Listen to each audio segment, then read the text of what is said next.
She's in the parking lot of the dealership, keys in her hand, new car smell still on her jacket. The salesman shook her hand, called her a smart buyer, told her she got a great deal. The monthly payment, $624, felt manageable when he said it out loud. That's less than rent. That's just $20 a day. She drove off the lot feeling like she had finally arrived. What nobody told her is that she drove off that lot and immediately lost $8,000. Not eventually, not over time. The moment those tires crossed the exit onto the main road, the car was worth $8,000 less than what she just agreed to pay for it. And that was just the beginning. Because the $40,000 car isn't a $40,000 purchase. It never was. And once you see the real number, the number that includes everything the dealership doesn't put in the brochure, you will never look at a car payment the same way again. Let's build the actual cost from the ground up. The loan payment first. A $40,000 car, financed over 60 months at today's average interest rate of around 7%, lands at approximately $792 per month, not $624. The lower number exists because most buyers stretch to 72 or even 84 months to make the payment feel smaller, and in doing so, they pay thousands more in interest while staying underwater on the loan longer. But let's use $792 for a clean 60-month loan and call it what it is, your floor. That's the minimum this car costs you every month before you've done anything else. Now add insurance. A $40,000 vehicle in 2026 requires comprehensive coverage. The lender mandates it. The national average for full coverage on a car in this price range is $215 per month. You don't get to skip this. You don't get to go liability only. The bank owns the car until you've paid it off, and they're protecting their asset. Running total $1,007 per month. And we're not done. Maintenance. New cars aren't free to keep. Oil changes, tire rotations, brake pads, the unexpected things that happen because cars are machines and machines break. AAA estimates the average annual maintenance cost for a new vehicle at around $1,200 a year in the first few years. That's $100 a month conservatively. Now we're at $1,107 every month. But here's the number that nobody puts in the monthly payment conversation: depreciation. That $40,000 car loses roughly 20% of its value in the first year. That's $8,000 gone, whether you drive it 500 miles or 15,000. By year 5, it's worth about $16,000. You paid $40,000 for something that became worth $16,000. That $24,000 difference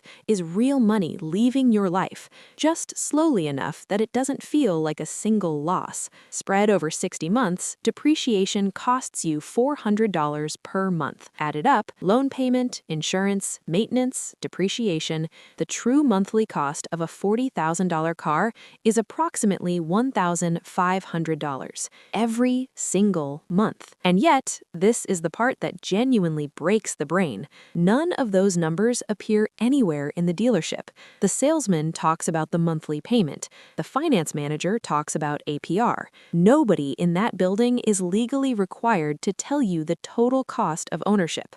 Nobody mentions depreciation. Nobody shows you what this purchase does to your net worth over 5 years. The transaction is structured entirely around the one number small enough to feel manageable, and everything that makes it unmanageable is left for you to figure out on your own later when it's already done. Here's what's interesting. Most people buying this car are not earning what this car requires. Financial planners have a rule. It's called the 20-4-10 rule. And it's the closest thing to a mathematical boundary between a car you can afford and a car that's quietly destroying your financial future. The rule is simple. Put 20% down, finance for no more than 4 years, and keep your total car expenses, payment plus insurance, under 10% of your gross monthly income. Let's apply it to the $40,000 car. 20% down means $8,000 in cash before you sign anything. That alone eliminates most buyers who walked into the dealership today. Then, financing over 48 months instead of 60 or 72 pushes the monthly payment payment higher, closer to $870 after the down payment. Add insurance. To keep all of that under 10% of gross income, you need to be earning at least $130,000 a year, not $80,000, not $95,000, $130,000 per year to responsibly own a $40,000 car. The median household income in the United States in 2026 is approximately $80,000, which means the average American family buying a $40,000 car is violating all three conditions of the 20-4-10 rule simultaneously: no meaningful down payment, stretched over 72 months, and spending closer to 18% of their gross income on transportation instead of 10%. They're not buying a car, they're renting a lifestyle they cannot sustain, and the payment will keep arriving long after the new car smell is gone. Now let's talk about the number that should actually keep you up at night: opportunity cost. That's $600 to $800 per month that most buyers are directing toward a car payment. What does it become if it goes somewhere else instead? $600 per month invested in a broad index fund at a historically conservative 8% annual return for 10 years becomes $110,000. Not $110,000 you worked extra hours to earn, $110,000 that grew because you made a different decision about one line in your monthly budget.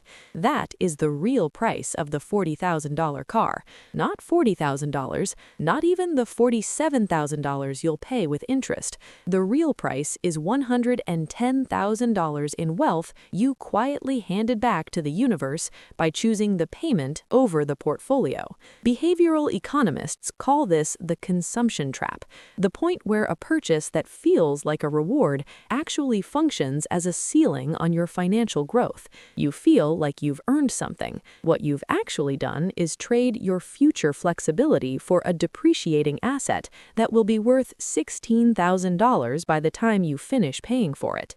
The car isn't the problem, the math is the problem. And most people buying a $40,000 car in 2026 have never done the math. She drives that car to work every day. Clean, reliable, the payment comes out automatically, so she barely feels it anymore. When her coworker mentions she should start investing, she nods and says she'll get around to it when things settle down. When a freelance opportunity comes up that would take some evening hours, she passes. She's tired, and she has enough to cover her bills. What she doesn't see is that the $1,500 a month this car is truly costing her is the exact amount of capital that would have made the other choices possible. The investment account she keeps saying she'll open, the emergency fund that doesn't exist yet, the months of runway that would let her negotiate a better salary or take a risk on something new. She's not bad with money, she's just in a car she can't afford, and nobody ever told her what can't afford actually means. Because can't afford doesn't mean the payment bounces. Can't afford means the payment is there every month, absorbing money that your future self desperately needed for something else. So what does a car you can actually afford look like? This is where the math gets clarifying in the most useful way.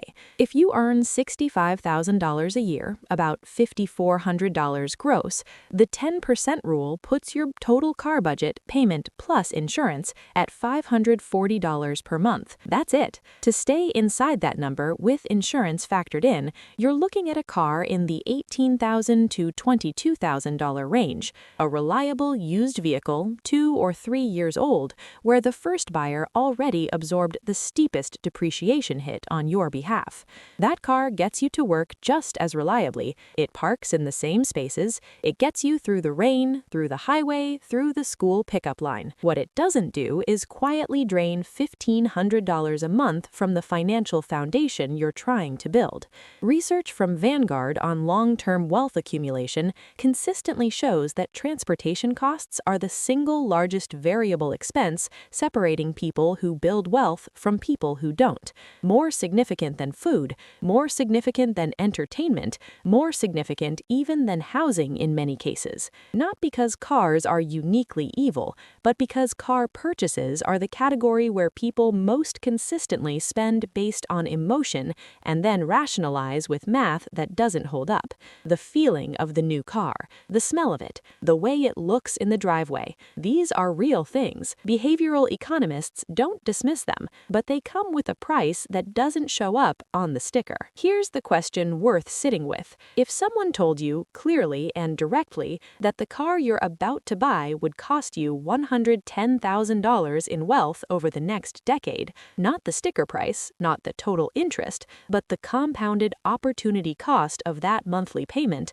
would you still buy it? Some people would, and that's okay. But most people making this decision have never been asked the question in those terms. They've been asked about monthly payments and interest rates and trade-in values. They've been asked whether they want the sunroof. Nobody asked them what they were giving up. So here is your actual calculation. Take the monthly cost of the car you're considering, payment, insurance, estimated maintenance, add it all together, then go to any compound interest calculator and enter that monthly amount at 8% annual return over 10 years. Whatever number comes back is what the car actually costs you. Write it down, look at it, then decide. Not because buying a car is always the wrong choice, but because you deserve to make this decision with the real number in your hand, instead of the one in the sticker in the showroom window. The woman who does this math before she signs, not after, is the one who gets to decide what she's worth. And she is worth more than a car payment dressed up as an arrival.